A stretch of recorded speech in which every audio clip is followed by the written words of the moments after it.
Title vine reporting করার সময় হয়ে গেছে বন্ধুরা। আর মোটামুটি এটা সব রকম সিজনে গ্রো হয়, সেটা নিয়ে আমি অবশ্যই আপনাদের সাথে আলোচনা করব ভিডিওতে। শেষে আপনাদের দেখাবো যে উইন্টারেও টাইটেল ভাইন গ্রো হয় আর কত সুন্দর গ্রো হয়, সেটাও আপনাদের শেষে দেখাবো। তার আগে আমি এটা রিপোর্টিং করছি। রিপোর্টিংয়ের জন্য ওয়েলডেন মাটি লাগবে। এটা খুব সুন্দরভাবে রাফ অ্যান্ড টাফভাবে গ্রো হয়। নতুন যারা বাগান করতে চাইছেন তারা এই টাইটেল ভাইন গ্রো করতে পারেন। তবে বন্ধুরা, এই টাইটেল ভাইন একদমই কিন্তু জল পছন্দ করে না। এর জন্য আপনারা ওয়েলডেন মাটি তৈরি করবেন। আমি এখানে 40% বালি নিয়েছি, রেত যেটা ঘর বাড়ি তৈরি হয় ওই বালি নিয়েছি। তার সাথে নিয়েছি 20% গোবর আর নিয়েছি 30% মাটি। ব্যাস, আর কিছু লাগে না, এতেই সারা বছর গ্রো করে যাবে এই টাইটেল ভাইন। এবার বলি, এর ছোট থেকে ছোট একদমই ছোট্ট ছোট্ট কাটিং নিয়ে আপনারাও গ্রো করতে পারেন।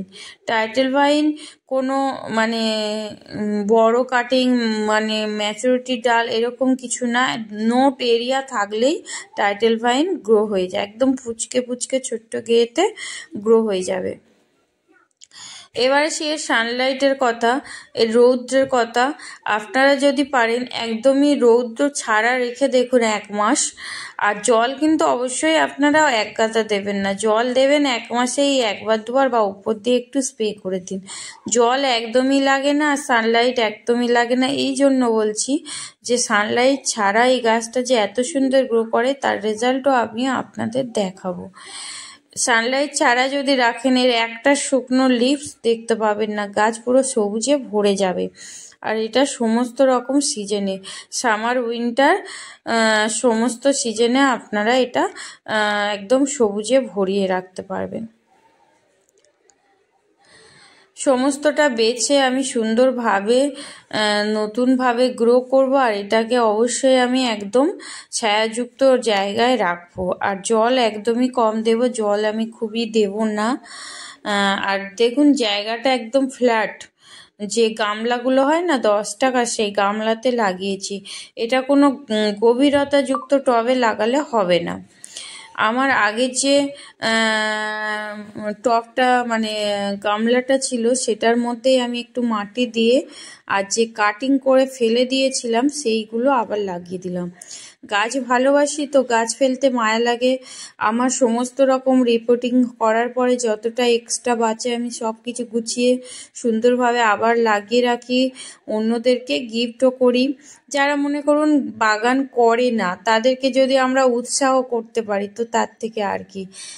তো সবুজের জন্য আমরা তো এত কষ্ট করি, আমরা গাছকে ভালোবাসি বলে, তো তার জন্যে একটু যদি আপনাদের এক্সট্রা গাছগুলোকে একে ওকে দেন তাহলে তারাও সুন্দরভাবে বাগান করা ইচ্ছিত হয়। এবার চলুন ইনডোরে চলে এসেছি। এই ডালটা দেখুন আমি 4-5 দিন আগে এনেছি। আর ওর সাইডে যে গ্রিননেস ডালটা দেখছেন এটা আমি কিন্তু 1 মাস আগে ওয়াটারের মধ্যে লাগিয়ে রেখেছি। জলের মধ্যে যে এত ভালোভাবে গ্রো হয় সেটা আমি আগে জানতাম না, বা লাইট ছাড়া এত ভালোভাবে গ্রো হয় সেটা জানতাম না। আমি এটা একদম এক্সপেরিমেন্ট করেছি, হাতে নাতে প্রমাণ পেয়েছি, তাই আপনাদেরকে বলছি। জলের মধ্যে গ্রো হয়েছে দেখুন, একটা পাতা কিন্তু শুকনো না। আর ওর সাইডেরটা তার জন্য আবারও এনে রেখেছি যাতে ওটাও কিছুদিনের মধ্যে কিন্তু ওরম সুন্দর সবুজে পরিণত হবে। এই যে মানে লালচে লালচে লিভসগুলো দেখছেন সেটা আপনারা যদি রাখেন তো 1 মাসের মধ্যে দেখবেন যে সেই গাছে কিন্তু একটাও লালচে পাতা নেই বা শুকনো পাতাগুলো থাকবে না। আমার গাছটা দেখে তো অবশ্যই আপনারা বুঝতে পারছেন। তো বন্ধুরা, আপনারা যদি প্রথম হন বা সাবস্ক্রাইব না করে থাকেন প্লিজ সাবস্ক্রাইব করবেন। আপনারা ভিডিও দেখেন কিন্তু সাবস্ক্রাইব করেন না, অবশ্যই সাবস্ক্রাইব করবেন। আর কমেন্ট করবেন, লাইক করবেন, শেয়ার করবেন। আর কমেন্ট করলে ভালো লাগে।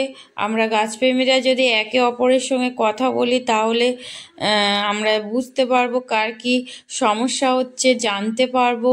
জানার জন্যেই এত গাছ ভালোবেসে এত কিছু করি। তো প্লিজ বন্ধুরা কথা বলবেন, আপনাদের কমেন্টের অপেক্ষায় থাকলাম। আজকের মতো এইটুকু। সবাই সুস্থ থাকবেন, ভালো থাকবেন, নমস্কার।